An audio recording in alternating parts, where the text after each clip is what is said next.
Hello,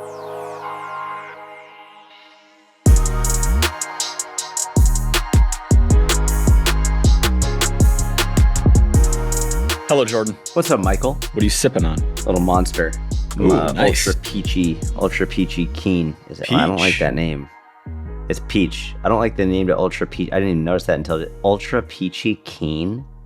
I might never buy another Monster again. I don't like that name at all. Why not? I don't know. Ultra peachy keen. I feel like Monster the branding is around like being a badass, and then ultra peachy keen is just the complete The opposite opposite. branding. Yeah. I don't like that. I don't like that. Peach. I'm done with Monster. No, you're not. Peach flavored artificial sweetener is good. Like I like peach flavored things. Yeah. Agreed. Pre-workouts and things of that nature are usually really good. How you doing, man? Good, bro. I'm good. Had a good Dallas trip last week. Dude, that was an epic Dallas trip. Mm-hmm. Got a lot done. We did a podcast on your podcast, on the Jordan Syatt mini podcast, the first in-person podcast. Yep. Of many for you. We'll see. Definitely was the first. True. That's true. It was the first. It was good. Got the Instagram growth guide, volume 2.0 done for the mentorship. Yeah, I'm really excited about that. Yeah. Very excited about that. Spent an entire day filming that. And it was good. It was very, very good. I was excited with how it came out. So excited for the mentorship to get that. It was good. It was also not easy. Like it was a lot of work. Yeah, it's a ton of work. Yeah. It's a ton of work. And just the most up-to-date understanding of how to use social media. Yes, to grow your audience, but more importantly, to actually help people on social media and then lead that into growing your business so you can help yourself and your family as well. It's yes, it will help you grow your audience, but also understanding how to use if you got we've spoken about, if you've got 500 followers, that's plenty of people to become clients. That's plenty of people. So a lot of that as well. But the Volume 2.0, I think, is a much needed and will be a very helpful update for those in the mentorship. Yeah, I agree. And just had got some steps in, did a little walk in the forest, which was fun on the nice on the trail. Oh yeah, we did. I thought you were saying you just did that. Yeah, got it on a nice little hiking trail. That was really nice. You got a little nervous that we were going to get lost. You were like, "Do you know where you're going?" I was like, "I haven't been this far before. I don't know where I'm going." We had made like 7. There were like 7 forks in the road, and it felt like we were just willy-nilly going like left on one, right on another, left on another. And I was like, are you keeping track of where we're at here? You're like, "I've been this far."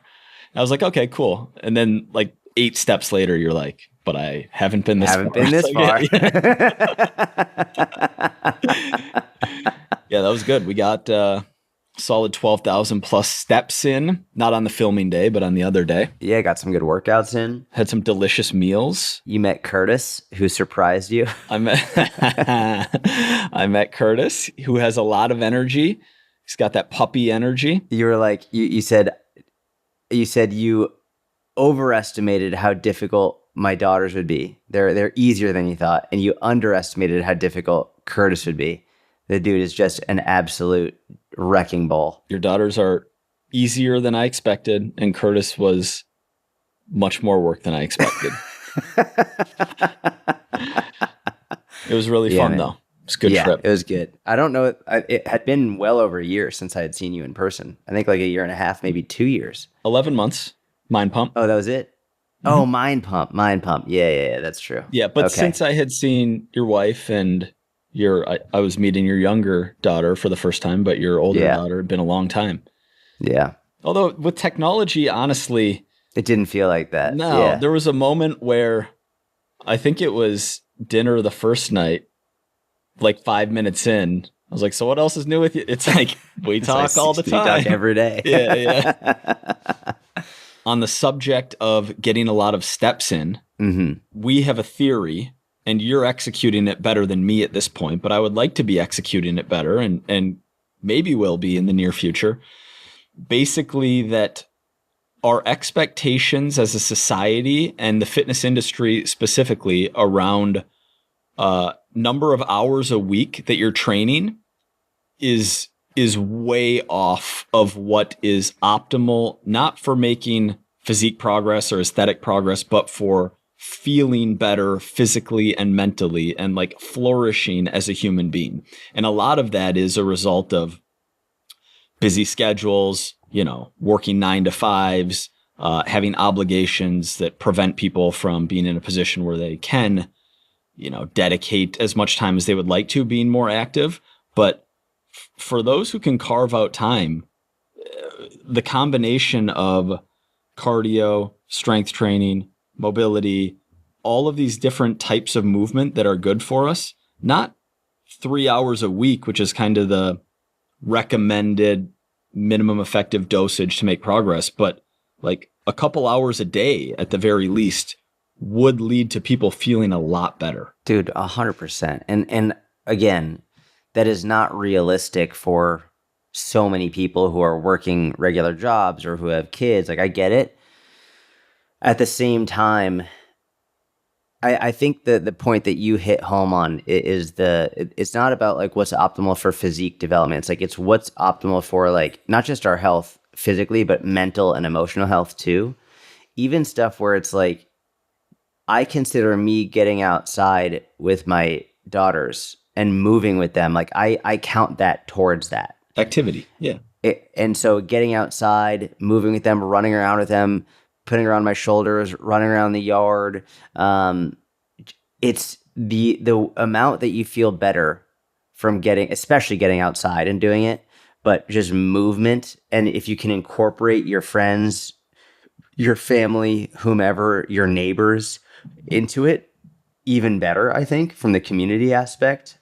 But for example, oftentimes we'll get together with a friend and we'll just sit down for a coffee or we'll sit down for a drink. It's like, what if you moved?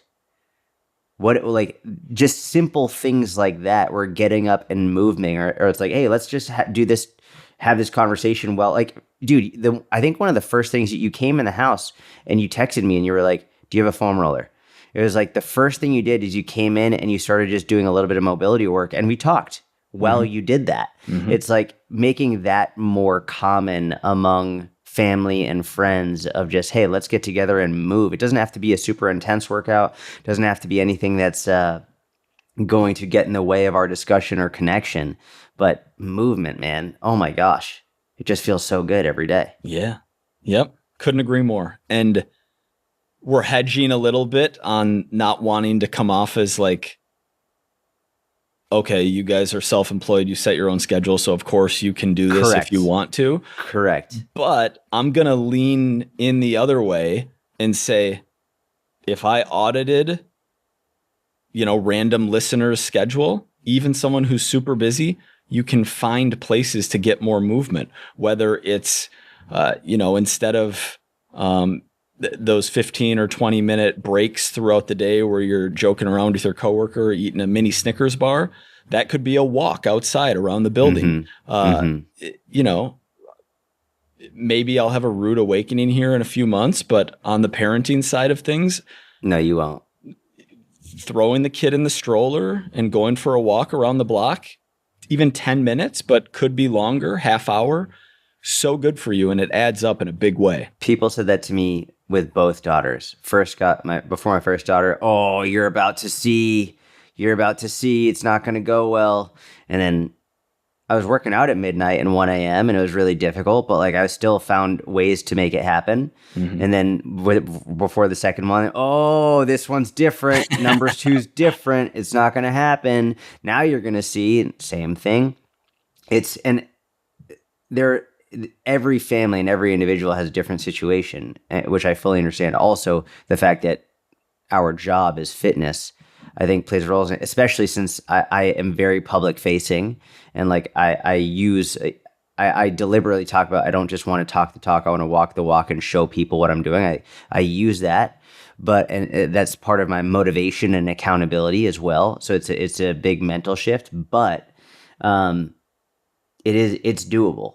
It is absolutely doable, and it does come down to what you're prioritizing. And I think what's going to end up happening is if you prioritize it, you'll do it, but you might not be able to do it as well or as optimally or for as long as maybe you would have liked to do. Like many of my workouts, I have to cut short. Many of I split them up. Yesterday, I split my workout into two. I got my workout in a little bit in the early morning, and then I literally did the rest late at night with my wife. So it's like had to split it up into two. And you know what's funny?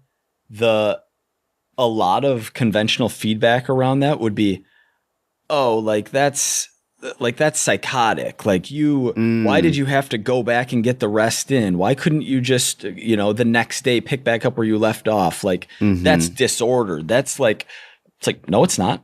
Getting 20 minutes in the morning and then getting another 30 minutes in later in the day when you have time is, it's the opposite of that. Imagine like starting to read a book or I'm going to pick up a new chapter in the book. And then all of a sudden, oh shoot, I got something, I can't finish this chapter right now.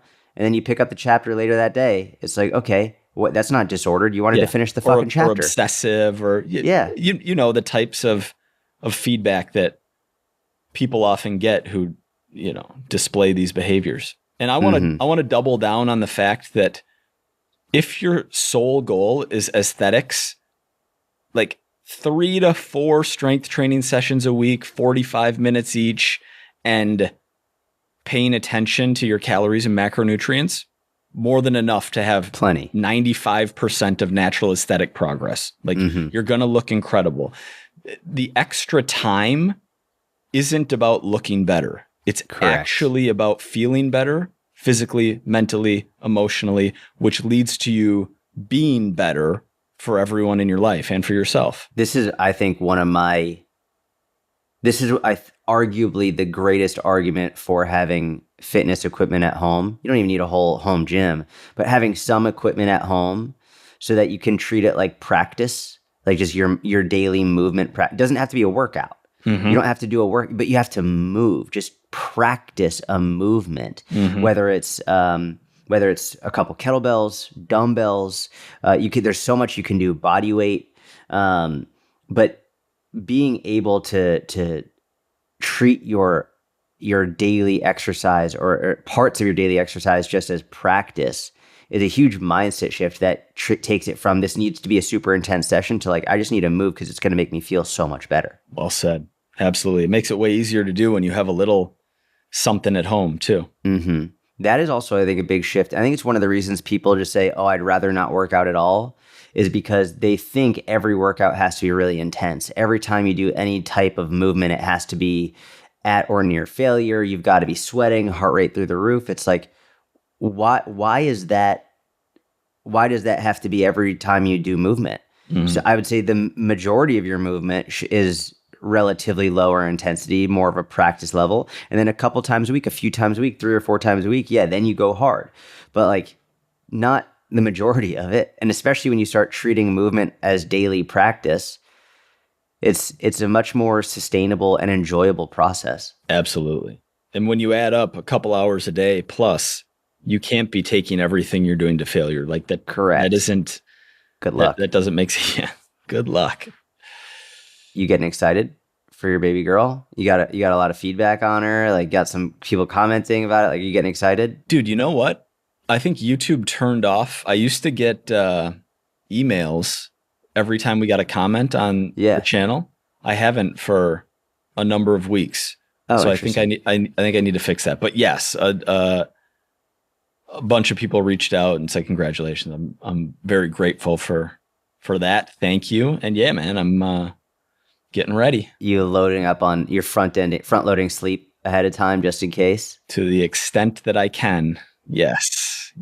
It's going to be great. It's going to be the best thing ever. It's so good. I'm excited. I'm very excited. I'm a man of few words right now. But the next thing on my list is a PSA.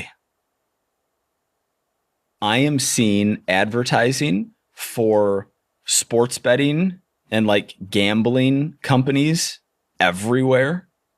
Podcasts especially. I'm seeing a lot of gambling companies sponsoring these podcasts, which means they're paying more than other potential advertisers, which means the industry is doing very well and these companies have really nice margins and they're growing. And that is all coming at the expense, not all, the majority of it is coming at the expense of people who have a gambling problem.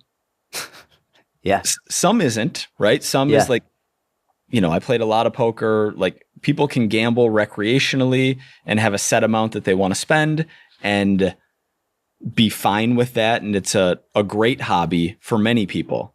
But for a lot of people, it's a real problem. And when you can bet on literally anything, there's a game in some sport going on and you can bet on anything within that game. It's not just lines and winner loser. There's individual player prop bets. There's, within the quarter or the period or the half, what's going to happen. You can literally bet on so many things. I'm worried about where it's headed. And I kind of miss the days when it wasn't legal and sports betting was more of a black market, or it wasn't online, so you couldn't just do it from the comfort of your own home. I think it's going to lead to not good outcomes for a lot of men primarily in society. And sports betting is a negative sum game, which means the total player pool loses money over time. Mm-hmm. If you think of a zero sum game, Jordan and I play one-on-one poker and we're playing for $50. One of us wins 50, the other one loses 50. It nets out to zero. A positive sum game is something like the stock market, where because the pie grows over time, everyone involved can actually benefit and gain. So we want to be playing positive sum games. A negative sum game is the house, the casino, the online site takes a rake. And so if you and I and a bunch of other people are sports betting, the total amount of money lost is greater than the amount of money won, because that's how the company is making money, on the spread of every bet. And so I'm just not super pumped about it, and I don't have a solution, but if you have a gambling problem, get help. Where are you seeing this? Where are you seeing these on social media? On where are you seeing these ads? People sponsoring, or these companies sponsoring various podcasts. Got it. Okay. Yeah, but also like during the NFL season this year, gambling was always a huge no-no, and it wasn't discussed, and it wasn't part of pro sports. Mm-hmm. And now it is. Now it's fully integrated, and all of these sites are affiliated with these leagues and have deals with the leagues and are running commercials and advertisements during games. It's not good. Yeah. Even, I don't know how it is with like football and all that, but I know in the fighting world, the fighters will be sponsored by these sports betting companies. And then the fighters will say, hey, here's who I'm betting on. You like go bet on, if you want, you can take my bets. It's actually like a very smart move from the company. Like, hey, you just tell them who you think is going to win, and then they can go place their own bets. Mm-hmm. And so they're essentially doing influencer marketing, where they pay the fighter to promote their company. I thought you were going to take a different spin on this. I thought the way you were going to go with it was, these companies are doing well, more people are sports betting, which means if anyone is listening and they're spending money on sports betting, you better fucking stop right now. I thought you were going to be like, if you're not happy with the economy, you're not happy with your income, you're not happy with money, but you're also spending money on sports betting, you're a fucking idiot. I thought you were going to go down that route. I'm sympathetic to it because I'm sympathetic to it in the same way I'm sympathetic to an alcoholic, or I'm sympathetic to anyone who's struggling with that kind of problem, because it's real. It's a real addiction. Have you seen people with that when you were gambling? Did you ever see people who are really struggling with it? I've heard stories, like I know of people. No one. Yeah, I've seen it. I've seen it. A story just popped into my head. Yeah.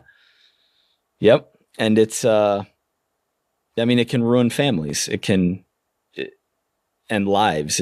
It's really not good. My grandfather was he had a big issue with betting on horses. Mm-hmm.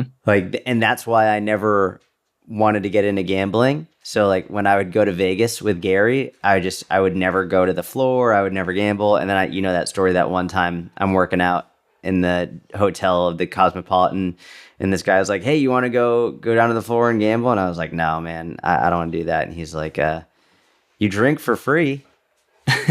And I was like, "What?" He's like, "If you're gambling, you drink for free." I was like, "They give you free drinks if you gamble?" I mean, in my head, that's genius, because then you just get them gambling more and more and more and more. But I was like, all right, yeah, let's go. And then we go, I think it was roulette is what it was, right? Is what I played. Yeah, you were playing roulette. Yeah. And then I made like $700 playing roulette. And then I took that guy and we got steaks. And I was just like, this is free money. And then, but He was just a stranger? Yeah, we were just working out together. Like I was hitting the heavy bag in the Cosmopolitan gym. Okay. And then he was hitting the heavy bag. And then we started going alternating rounds. He'd go for however long, I'd go for however long. And we just started talking. And then he was like, you want to go to the floor? And so we went down together. We gambled together. We both made money, went and got steaks. And by the time we finished the steaks, it was probably, I don't know, 1 a.m. And I figured I'd come up with a system where I was like, I just made like $700 so easily. So the next morning I was going to coach, I would coach Gary early morning, probably like 7 or something. So I got up early. I went back to my hotel room, slept for a few hours, got up early, lost like $300. And I was like, I'm done. No. You got a coffee. You're like, you treated it like you were going to work, Yeah. like you were grabbing your lunch pail. You're like, this is how I'm going to make a lot of money. I'm moving to Vegas. I'm leaving the fitness industry. I'm going to make $700 a day. I'm pretty sure you woke up at 4:30 in the morning before a 7 a.m. workout, like got a coffee, got focused, went and sat down. You're like, all right, I'm here to work. Because when I went to bed after having won $700, like I had that high. I was like, I can't believe that was so easy. So then I set my alarm, got up early, went downstairs, got a coffee, went to work, lost $300, and I never gambled again. I was like, that was it. I'm done. and by the way, if it's something you take pleasure in and you take an annual trip to Vegas, or you go 1 or 2 or 3 or 4 times a year to the local casino and you have set limits and you're okay losing money, because everyone loses money in the long run at table games. Everyone, like nobody beats roulette in the long run. You can't beat roulette in the long run. You physically cannot. It's impossible. It's mathematically impossible. The casino has the edge. You are the underdog. It's I don't know what it 55-45 or 54-46. I feel like there sometimes are. It's usually 0 and 00 in roulette, but sometimes there's a third 0, and sometimes there might even be 1-0. So like the odds are a little bit different, but you're always the underdog. That's why they're feeding you free drinks, because they can take the loss on the drinks, because they're making money on you gambling. Now, here's the problem. When it creeps into your living room and it's there all the time. Yeah. It's this insidious dopaminergic temptation that is right in your hand at all times, with games on all the time. And then advertisers, and these ad reads are so ridiculous. It's like, if you think you're pretty good at, like, you know, if you know ball, if you know sports, you know, you can probably win some money on here. It's like encouraging, I hate to say this, it's encouraging low IQ individuals to lose their money to these companies. Yeah, they're taking advantage of them. Makes total sense. Yeah. And it not just low, there's brilliant people who get addicted to gambling too. But the way that I hear these ad reads are like almost like they're talking down on idiots. That makes sense. Yeah. That makes total sense. Yeah, it's sad. Yeah. So don't be spending money on gambling unless you've got it under control. And even then, you don't want to lose control. That's a good sign off right there. Did you happen to see this popped on my YouTube feed last night, a Matt Diavella video saying that he is quitting watching the news? No, is it recent? It was within the last couple of weeks, I believe. It might have even been within the last week, actually. Was it good? Yeah, he makes great videos in general, but the content of this one spoke to me. We don't need to go way into it. If the title catches anyone's attention, go for it. But I really enjoyed it. And for years, I have felt like news made my life worse. Yeah. And he went on to talk about how it's, we have news everywhere now. It's not just the 5 channels that you grew up with, but it's literally all over social media. And so anytime you're scrolling, you're seeing news. And so for him to delete the news or to not consume news, he deleted all his social media apps. I actually think he's been doing it for quite some time and just made the video recently, like maybe a year without news.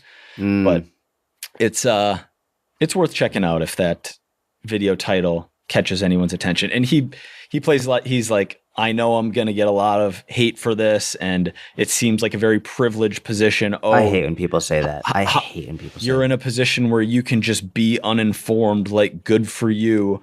But he pushes back against that and challenges people to really consider whether or not being informed about all of the atrocities happening across the entire world and not acting upon them. Yeah, they're not doing anything about it. I'm adding my 2 cents there, not acting upon them. If that's making your life better, or if that's making your life worse.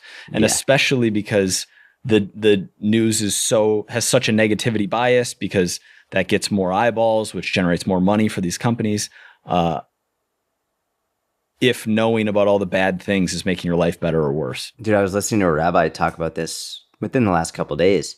And he said something, he might have quoted another rabbi, but he said something to the effect of, imagine if every time you saw something that made you sigh, like about how bad the world is, every time you saw something that made you sigh, you took action to resolve that thing. And imagine if every time they saw something that made them sigh, you took an action. Then there wouldn't be those things anymore, because we would all collectively be taking an action to do it. And if you were doing it every single time, you wouldn't be able to have a full-time job. You wouldn't be able, it would be taking up all of your time. So inherently, all of these things that you're sighing about are not leading to action. It's just making you feel horrible. I am completely on board with that. Here's something that's really interesting. So I follow not just large accounts, but I have many close friends who are on the left and many close friends who are on the right politically. And so their stories pop up on my feed frequently. And it's funny to me. It's interesting to me is a better word, because friends on the left, friends on the right, they'll post stories from news channels and when I say news channels, I don't mean CNN or Fox. I mean what is essentially now news channels, which are independent reporters who are making their living on social media reporting about this stuff. They're posting about the same stories, but they're posting them from a left-wing perspective and then from a right-wing perspective. And I will literally get these stories back to back, where I'll get someone who's on the left posting about something, and it could be, especially one thing right now is related to ICE, to the ICE arrests and people who are going to be deported. So I'm getting the left wing view of it, and then I'm getting the right wing view of it, and literally back to back stories from people who are on. And it's a unique perspective to go back to back and see the left wing approach and the right wing approach, in terms of how they frame certain things, what they're highlighting, what they're not highlighting. And it's crazy just because both sides are being manipulated. Like both sides with these propaganda-based posts. Even now, and this is what's unfortunate, is we're seeing even now independent reporters who are falling for the same traps that the mainstream media fell for. So independent reporters, I think it's been better than the mainstream, whether it was CNN or Fox or whatever, because they've been able to be more stay true to what they believe and trying to be factual, like real journalism, like those things used to be. But now they're realizing they can make money on social media, and they can get advertisers, and they can build their audience bigger. And they realize they're not getting as many views as they were getting before. So they start changing the way that they present topics in order to get more views and likes and clicks. And which will then lead to more money, more sponsorships, et cetera. And even if it's not sponsorships or money yet, their currency is likes and views and followers. That's their currency right now. And so here's what's really important to understand is every single post you see the reason you're seeing that post has less to do with you following that person and more to do with that post being doing really well in the algorithm. That's the reason why you're seeing that post. The way that the algorithm currently works is not based on who you follow as much as it is based on how well that post is doing in the entire world of billions of posts going out that day. So even independent journalists now, both right and left, even people who are who you'd hope are more unbiased and more objective, are now falling for the same traps of trying to increase their ratings, increase their views, increase their numbers. And so I see the same story presented two different ways, done in a very manipulative way, designed to get more outrage, more the rage bait type stuff that is not fully accurate, that is not fully nuanced. And I see my friends sharing them on both sides. Mm-hmm. And it's like, not only is this not helping, it's actively hurting because it's misinforming you. And the worst part about it is it's creating more division because it makes it seem like the other side is evil. That's how it's presented. It's presented as the only way someone could vote for this, the only way someone could support this is if they're evil. And that's where I keep seeing this going further and further and further and further on both sides. And it's really bad. So stop watching the news, including a lot of these independent people who are deliberately going out of their way to try and make it. You know who doesn't do this, who I've been super impressed with? It's called Roca, ROCA, Roca News, or I think it's Ride the Wave, potentially. Roca News is the only one, not the only one of the only ones I've found that presents news stories. So Roca News, ROCA News, they're the only ones I found that present things in a very objective and non-sensationalized way, just educating around what's happening, not taking a side. What's funny though is sometimes they'll post something that might appear more left-leaning, and then in the comments you get all the conservatives being like, "God, you're left-wing shills," and then another time they'll post something that might appear more right-leaning, and then all the lefts will be like, "Oh, you're such like you're MAGA, whatever it is," and it's like all they do is they just objectively post what we know to be true, not necessarily supporting one side, and anytime it could potentially go against the ideology of one of the sides, the other side comes out and absolutely loses it. They've done a great job, but I haven't found anyone else who does as good of a job as them. Let's go Roca. Good for them. Yeah, man, you're preaching. I mean, as you're saying all of that, what's coming to me is it's almost like a unintentional consequence of the way the algorithms work. Which are created for the profit of the social media companies, but have the unintended consequence of creating more division via more polarization, via people trying to make more engaging headlines and content. Not good. Not good. Not good. So I might go the Matty D route and just do away with it, at least for a while, see how it feels. What does that look like for you? Because I mean, you don't watch mainstream news. It would mean that I'd have to delete all of my social media and not open it. Which doesn't sound so bad if you ask me. You're pretty good at that though. You don't scroll. I'm streaky. I'll scroll a little. I haven't been doom scrolling, but Twitter, it's just not good. It's not good. Replacing is the big thing. Yeah. So finding something to do in place of that. Exercise. Yeah, that's a great one. More activity. It's the best one. More activity. Reading is something we've mentioned many times that is a skill many have lost here in the year 2025. Reading books specifically, things that were that someone spent a lot of time creating. It's not just a tweet on a whim. I think someone he brought on as a guest in the video talks about the 100-to-1 rule, which is he only wants to be consuming something that took the person 100 times as long to create it as it takes to consume it. Which is like a filter for higher quality information on average. Yeah.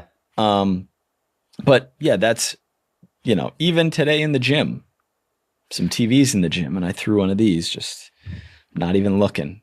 Didn't even want to see that. Do you know what they had on or no? Oh, it's all news and there's some sports worst. channels and some news channels. It's just, the home gym. That's another benefit of the home gym. Yeah. Don't have that. Dude, I liked watching the hockey game with you when you were here. Did you? Yeah, dude, that was super fun. I wasn't sure what percentage of it was you're just a good friend in person and ESTP and went with the thing that I would like to do as a host and I'm the guest, or how much of it was, I know you had a phase maybe a year plus ago where you were really into hockey and Dude, enjoy watching hockey. Yeah. Hockey's my favorite team sport. Nice. Probably because it's the only sport that allows fighting. Yeah, that's pretty sweet. It's the only team sport. It's the only non-fighting sport that actively allows fighting. It's really cool. The two things about hockey that bring in casual fans are the fighting and the fact that you're skating on ice. Yeah. Which is just a new element to the game that most sports don't have. I mean, the athleticism is wild. You see that, like, how fast they move, how fast they stop, and all you have to do is try and ice skate one time to realize how extraordinary it is to see how quickly they move, their agility on ice. Like, you get on ice one time and all of a sudden you're like, okay, that's actually, and then never mind, you're handling a stick and this tiny little puck and you got someone trying to check you at the same, like, it's the absolute athleticism, kinesthetic awareness, the balance, the agility. It's unbelievable. Yeah. The Minnesota State high school hockey tournament was on. And so we were watching one of the quarterfinal games on Thursday night. Well, I asked you because you said it's the Minnesota State high school, and I got worried because basically anytime you see high school, even high school versus college, never mind high school versus professional, there's a massive difference in what you're watching. And you were like, no, this is really good hockey. And we turned it on. I couldn't believe how fast they were moving, how hard their shots were. Number 9 on Edina. Are you kidding me? Uh-huh. That dude was unbelievable, the athleticism displayed by these high school kids. And then it was only when you see them with their helmets off sliding up to the camera that you're like, oh my gosh, these kids, they're babies. But they're super athletic. And like in the post-game interviews when he's talking to the camera, like that's really where I felt I saw the biggest difference between the high school kids and the pros is they're just not as used to being on camera as talking to the camera. They're high school kids, but their athleticism was insane. Yeah. The media training isn't there. Yeah. And that's what's so cool about the tournament is these 16, 17, 18-year-olds are playing in front of 20,000 fans at the XL Energy Center and another somewhere 500,000 to 1 million streaming, I believe. I didn't get the final numbers, but usually they're playing in front of hundreds or maybe thousands, and then to play in front of that many people is a really special moment for these kids, which is part of what makes it so fun. But you're also right. Just the different states have different sports that are their strengths. Yeah. And Minnesota hockey is like Indiana basketball is like Texas football or Florida football. It's just it's Iowa wrestling. Hockey. Yeah. Oh, makes Iowa sense. Wrestling? Oh yeah, for sure. Nice. I didn't even tell you this. Number 9 for Edina, Mason West, because you picked it out. You were like, this guy's shot is unbelievable. I think you actually said it's just a matter of time before he starts burying goals.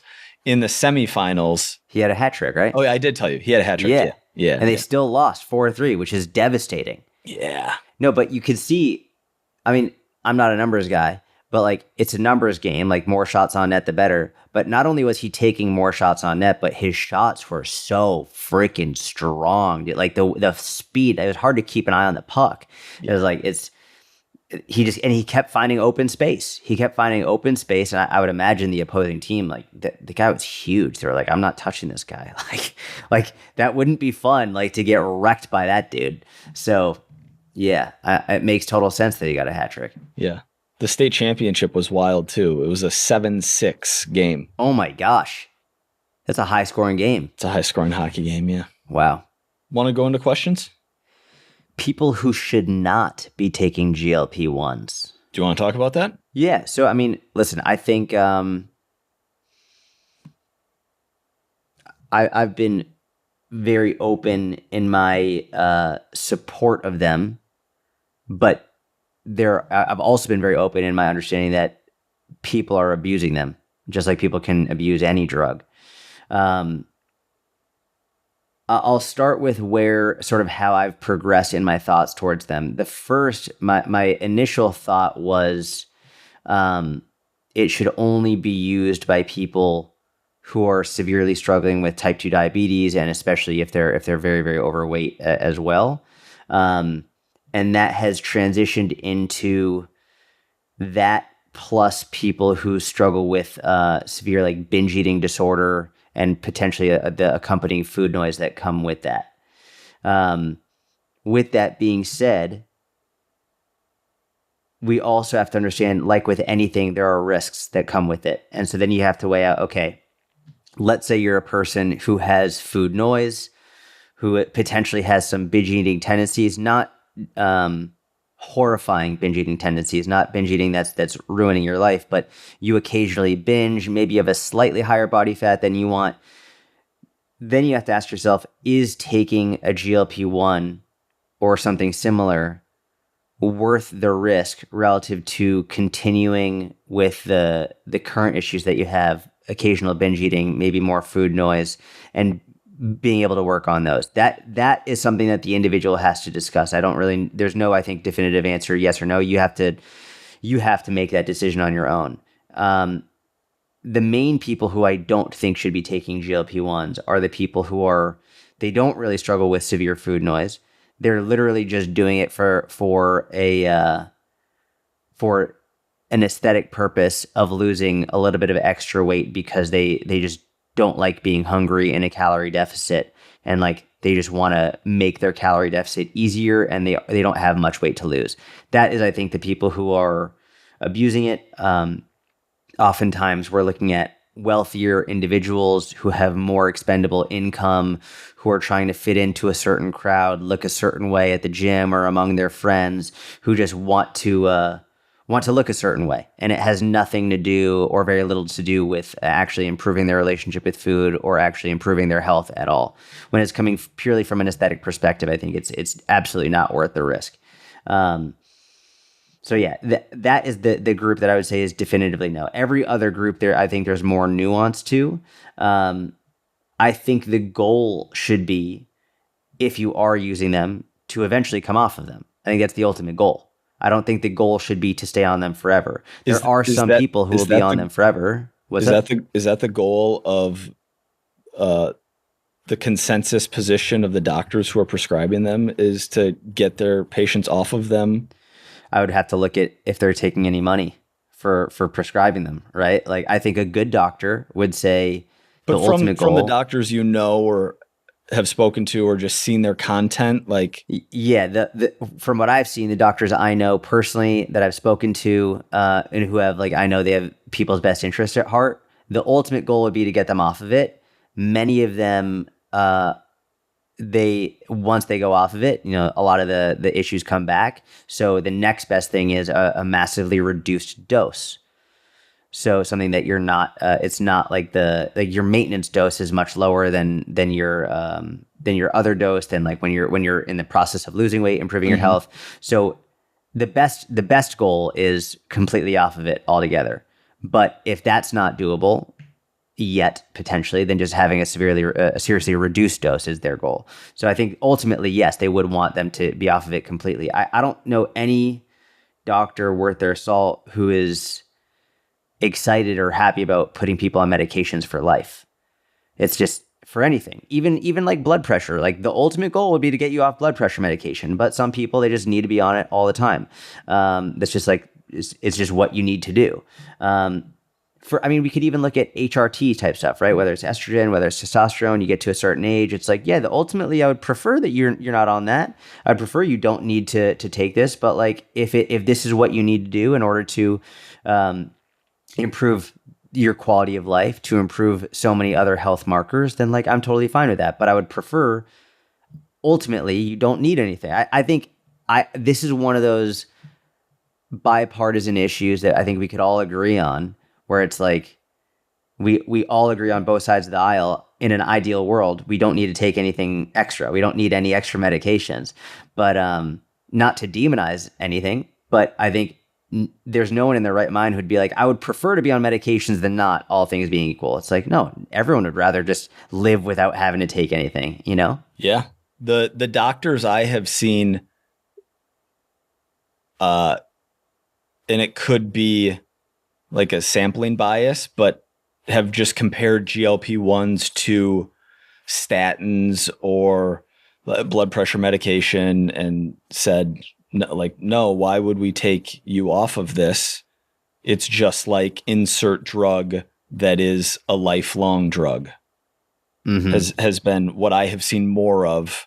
I also still haven't seen many, if any, like real success stories of someone losing an amount of body fat and weight that took them from very unhealthy to healthy and then came off of the GLP-1 completely and maintained that progress. I haven't seen that yet.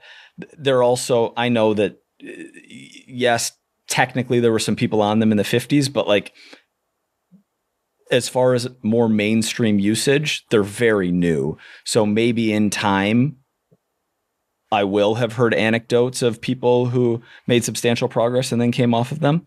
I'm with you on the population that shouldn't be taking them, which is lose those last 5 pounds, lose those last 9 pounds, improved aesthetics, like wanting to be rail thin, Hollywood, etc. Yeah.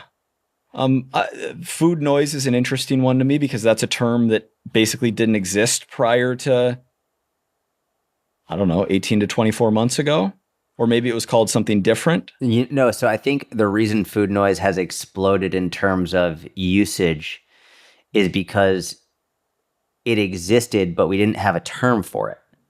Like what people experience existed, but we didn't have a name that really made sense for it. Like, I think before is like, I feel like I'm just obsessed with food. It's all I think about, And people who struggled with binge eating or anorexia or bulimia, a lot of times that's something that they would relate to.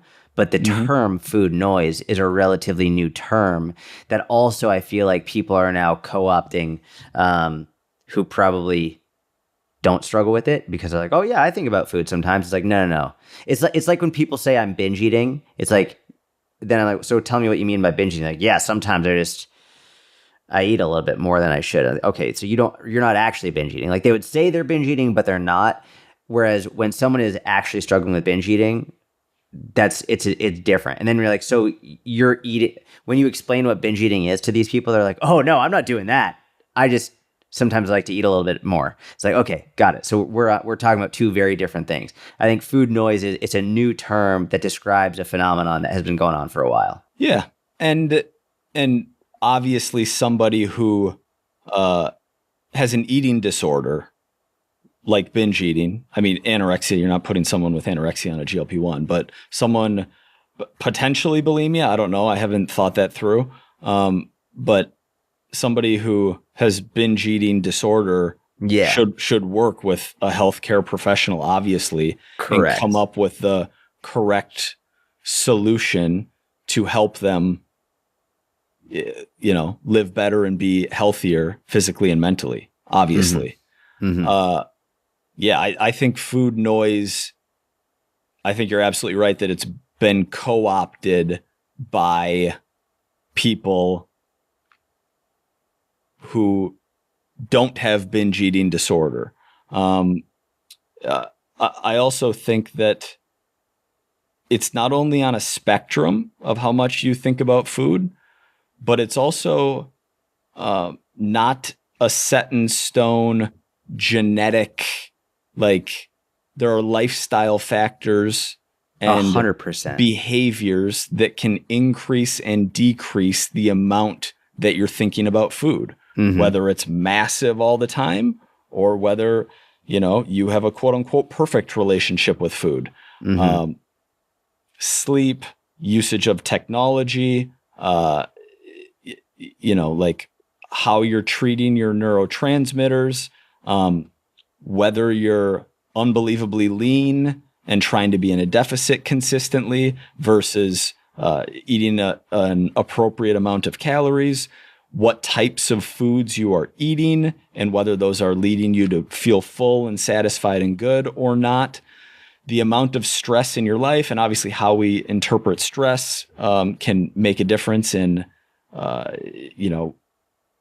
whether that stress is good or bad. But how stressed a person is often is correlated with how much they're eating or how much they want to be eating. And so, you know what the main one is that as someone who's struggled with food noise since I had binge eating for so many years due to wrestling, is what foods are you keeping in your house? Bro, that's the number one thing. It's like, what foods do you have readily available? Which, by the way, when I was living in New York City, it was way more difficult because even though it wasn't in what? I made this point to you maybe 20 or 30 episodes ago. Maybe it was off the air. I actually don't even know. And no, I think it was on the air because I was talking about keeping it in your house and you're like, dude, it doesn't matter if it's in your house. If I want it, I'm going to go get it. Well, it's true. Because what I'm about to say is when I was in New York City, it was more difficult even if it wasn't in my house because walking across the street, right across the street, it's right there.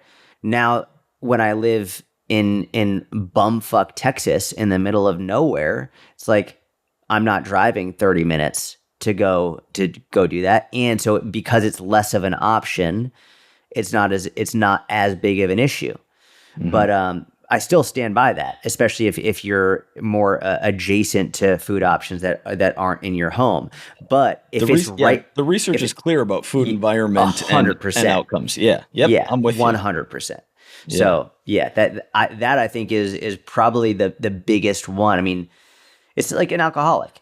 It's like you don't keep the alcohol in your house. Like it's easier to avoid a bar than it is to avoid the alcohol that's in your own kitchen. Absolutely. It's easier to avoid the casino than it is to avoid the sports betting app on your phone. Yes, exactly. That's exactly right. Yeah. I was thinking the term food noise. So, when people want ADHD medication, they'll go to a doctor. Mm-hmm. They'll be like, oh, I'm so distracted. It's hard to stay focused. They have all these words that they use. Yep. When dudes want to get on tests, they'll be like, oh, I just have low energy, low sex drive, like all this stuff. They have all these terms. Now people are using the term, I have food noise, when they're trying to get prescribed GLP-1s. Interesting. It's even though they might not actually struggle with it, or maybe they do, but it's like they're exaggerating it in order to get that medication. Mm-hmm. It's now become one of those things, which is unfortunate because the people who legitimately struggle with food noise, it's a real fucking problem. On the other hand, here's an interesting take that I think people will be surprised to hear. And who has spoken about this a lot and who's been correct about it is the guys at Mind Pump, is that the more popular these things become and the more demand that there is around it, the more affordable they're actually going to become because competitors will come out and make them more affordable. And that's actually what we've seen with the CGMs, which went complete. They proved me wrong with this. I was wrong. When I did the CGM experiment with the blood sugar, I was very adamant saying I don't want people buying these because it's their people who need them aren't able to get them. And the guys at Mind Pump, they're like, just so you know, when more people get them, more competitors are going to come out and make them more readily accessible for people. And that's what's happened. Now CGMs have become more accessible, more affordable, which, I mean, this is economics 101, right? I overlooked it. I wasn't aware of it. And so I think that's what we're starting to see now with what we will see over time is these things, as there's a more demand for it, which I don't necessarily think is a good thing, but is realistically what's happening. As there's more demand for it, competitors will come out and make it more accessible for everybody. So that is an interesting component. And I'm not saying that's good or bad. I'm just saying that it's another thing to consider. Yeah, they get cheaper, then they're going to get even more. It'll be even more tempting for people to want to use them. To answer, to I guess give like a final, my answer to the question.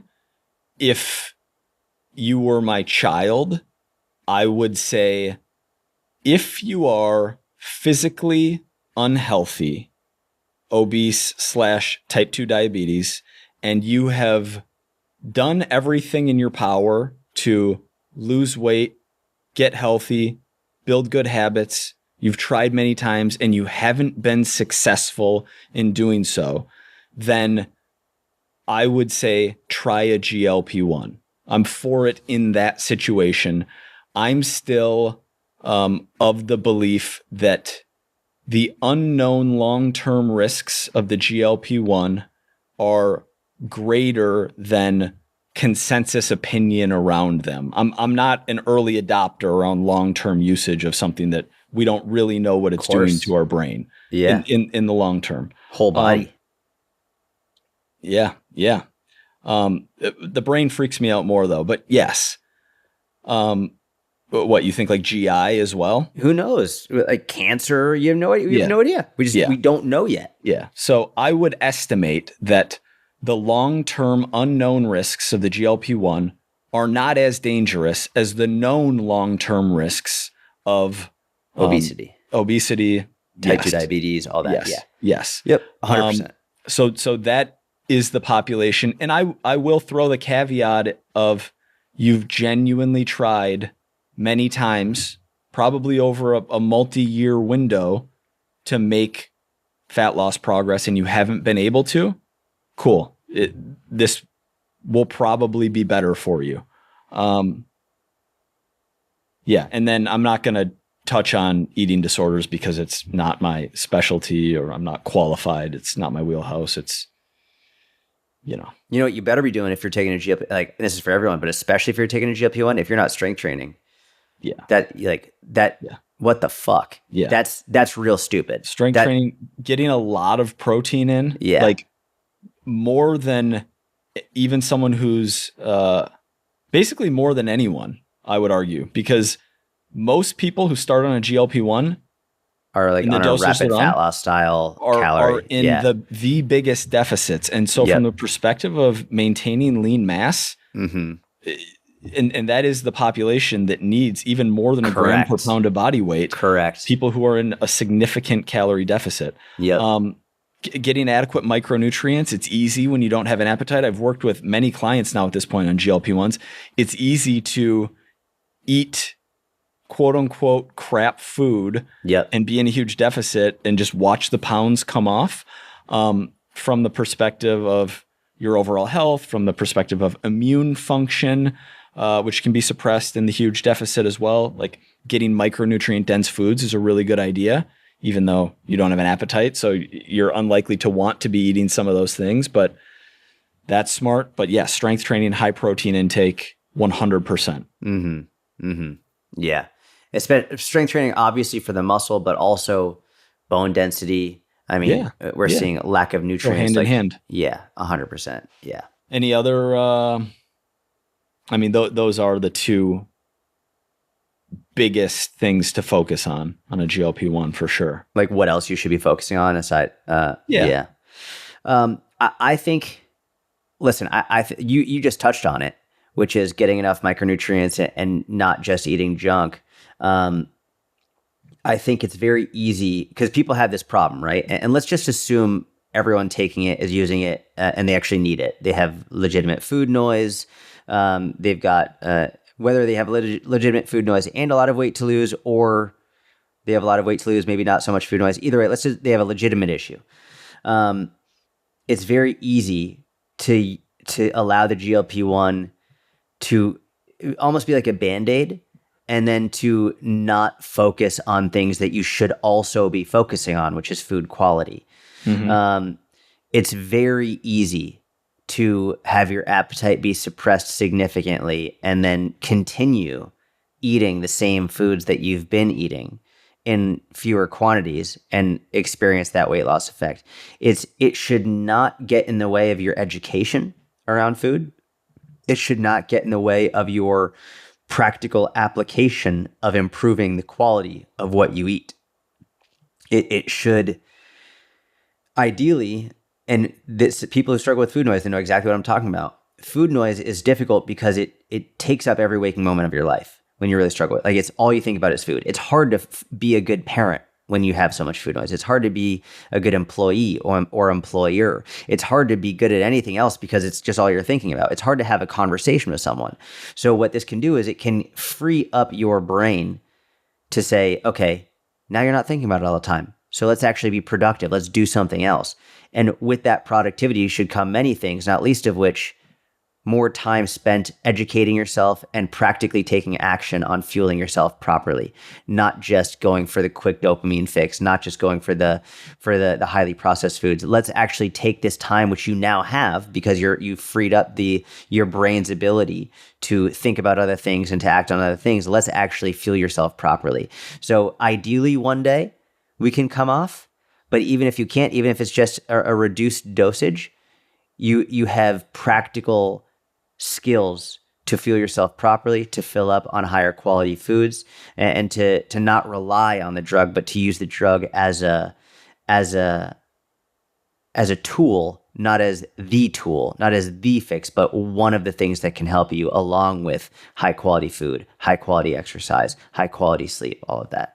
I would one final note for me. I hope that and Mind Pump Sal is the one who I have heard make this case. I think he was the first person I heard make this case and probably made it the best, was that there is a potential for new neural pathways created by having new habits and behaviors that the GLP-1 lets you partake in. Right. Mm-hmm. So for different food choices, building losing some body fat, exercise feels better physiologically and psychologically. You're more likely to do it. That becomes a habit. You create these new neural pathways and then you can remove the GLP-1. I am still hopeful that that will work, but time will tell. Yeah. That was a good episode. Sign us off, Shorty. Well, thank you everyone for listening. We appreciate you. If you could leave a 5-star review, that would mean the world to us. If you haven't, if you already have left a 5-star review, thank you. It means everything to us, and we do read them frequently, and it means a lot. So thank you. And if you haven't left one, please do it right now. If you want to join the mentorship, we'd love to have you. You can apply to join at the link in the show notes. Fitnessbusinessmentorship.com. Thank you, Michael. The Instagram growth guide for everyone who's already in the mentorship will be volume 2.0 will be going live hopefully within a month or so. We're just getting Mitch, the videographer. He's putting all the videos together. We're going to put the whole guide together. And yes, hopefully within about a month, it'll be good to go. See you next week. See ya.